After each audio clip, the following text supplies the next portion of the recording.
Positioning, അതായത് കിച്ചണിൽ positioning ഭയങ്കര ഇമ്പോർട്ടൻ്റ് ആണ്. ഇത് ഏത് എക്യുപ്മെൻ്റ് ആയാലും.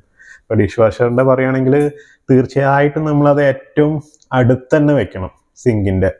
അല്ലെങ്കിൽ നമ്മൾ കഴിക്കുന്ന ഡൈനിങ് ടേബിൾ എവിടെയാണോ അവിടുന്ന് ഏറ്റവും, അതായത് വേസ്റ്റ് നമ്മൾ കളഞ്ഞ് നേരെ അതിലേക്ക് പ്ലേസ് ചെയ്യാൻ പറ്റുന്ന രീതിയിലുള്ള ഒരു ലൊക്കേഷൻ അതിന് കൊടുത്തിട്ടില്ലെങ്കിൽ നമ്മൾ ഈ പാത്രങ്ങളെല്ലാം എടുത്ത് അത്രയും ദൂരം നടക്കേണ്ട ഒരു അവസ്ഥ വരും.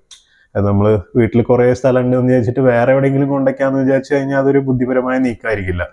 അപ്പോൾ അതൊക്കെ എന്ന് പറഞ്ഞാൽ നമ്മൾ സ്പേസ് അലോക്കേറ്റ് ചെയ്യുമ്പോൾ ഇതൊക്കെ നന്നായിട്ട് ആലോചിച്ചിട്ട് വേണം ഇതിനെല്ലാം സ്ഥലം വിടാൻ. അത് പ്രത്യേകം പറയുകയാണെങ്കിൽ നമുക്കൊരു കിച്ചൺ ട്രയാങ്കിൾ എന്ന് പറഞ്ഞിട്ടൊരു കൺസെപ്റ്റ് ഒക്കെ ഉണ്ട്. അതായത് ഹോബ്, സിങ്ക്, പിന്നെ ഫ്രിഡ്ജ്, ഇത് മൂന്നും ഒരു ട്രയാങ്കിൾ പോലെ കിട്ടുവാണെങ്കിലാണ് എന്താ പറയുക, നമുക്ക് നടത്താൻ കുറച്ച് വേഗം ഈസിലി ആക്സസിബിൾ ആയിട്ട് കാര്യങ്ങളൊക്കെ ചെയ്യാൻ പറ്റുക എന്നുള്ളതൊക്കെയാണ് അതിൻ്റെ ഒരു ശാസ്ത്രജ്ഞന്മാർ പറയണത്. പക്ഷെ അതൊരു കണക്കിൽ ഇതാണ്, കാരണം അല്ലെങ്കിൽ നമ്മൾ ഒരുപാട് നടക്കേണ്ടി വരും. കിച്ചൺ കുറച്ച് വലുതായി കഴിഞ്ഞാൽ നമ്മൾ ഒരുപാട് നടക്കേണ്ടി വരും. അതൊക്കെ നമ്മളൊരു ആവശ്യമില്ലാതെ ചെയ്യുന്ന കാര്യങ്ങളാണ്. നമ്മൾ ആവശ്യമുള്ള കാര്യങ്ങൾക്ക് എനർജി കളഞ്ഞാൽ മതിയല്ലോ.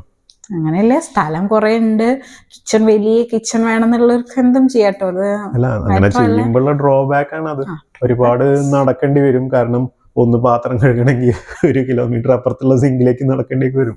അതൊക്കെ വേണോ വേണ്ടയോ എന്ന് ഓരോരുത്തരുടെ താല്പര്യമാണ്. കാരണം ഇതൊക്കെ ഡിസൈൻ ടൈമിലാണ് നമുക്കിതൊക്കെ അഡ്ജസ്റ്റ് ചെയ്യാൻ പറ്റുള്ളൂ. നമ്മൾ ഒരിക്കലും ഇത് ഉണ്ടാക്കി കഴിഞ്ഞ് കഴിഞ്ഞാൽ പിന്നെ ഇതിലൊന്നും മാറ്റം വരുത്തില്ല. അത്ര പ്രായോഗികമായിട്ടുള്ളൊരു കാര്യമല്ല. പിന്നെ നല്ല ഇരട്ടി ചെലവ് വരുന്ന കാര്യങ്ങളാണ് അതൊക്കെ. ഞങ്ങൾക്ക് ഐലൻഡ് കിച്ചൺ ആയതുകൊണ്ടും സ്ഥല പരിമിതി ഉള്ളത് കൊണ്ടും ഞങ്ങള് കറക്റ്റ് ഇൻബിൽഡ് ആയിട്ടാണ് സംഭവം വെച്ചത്. നിങ്ങൾക്കൊക്കെ വർക്ക് ഏരിയ ഉണ്ടെങ്കിൽ അവിടെയും വെക്കാലോ, ഫ്രീ സ്റ്റാൻഡിങ് പോലത്തെ വെക്കാം, അവളുടെ അവിടെയും ഇൻബിൽഡ് ഒക്കെ വെക്കാലോ. അത് പാത്രം കഴുകുന്ന ഏത് ഭാഗത്തേക്ക് നമുക്ക് ഇതൊക്കെ വെക്കാം. പക്ഷെ അതിന്റെ എന്താണ് അതിന്റെ ഒരു അടിസ്ഥാനം, അത് നമ്മൾ ആദ്യം മനസ്സിലാക്കിയിട്ട് അതിനനുസരിച്ച് ചെയ്യണം. നമ്മൾ എന്താണെന്ന് വെച്ചാൽ എല്ലാ കാര്യങ്ങളും നമ്മളുടെ എൻജിനീയേഴ്സും ഡിസൈനേഴ്സും ഒക്കെ ആയിട്ട് നമ്മൾ ക്ലോസ്ലി കമ്മ്യൂണിക്കേറ്റ് ചെയ്തിട്ടുണ്ടായിരുന്നു. അപ്പോൾ നമ്മളുടെ കാര്യം അവരവരുടെ അതിൻ്റെ എൻജിനീയറിങ് സ്റ്റാൻഡേർഡ്സും കാര്യങ്ങളും പറഞ്ഞു തന്ന് അതിനനുസരിച്ചിട്ടാണ് നമ്മൾ മൊത്തം പൊസിഷനിങ്ങും കാര്യങ്ങളും ചെയ്തിട്ടുള്ളത്.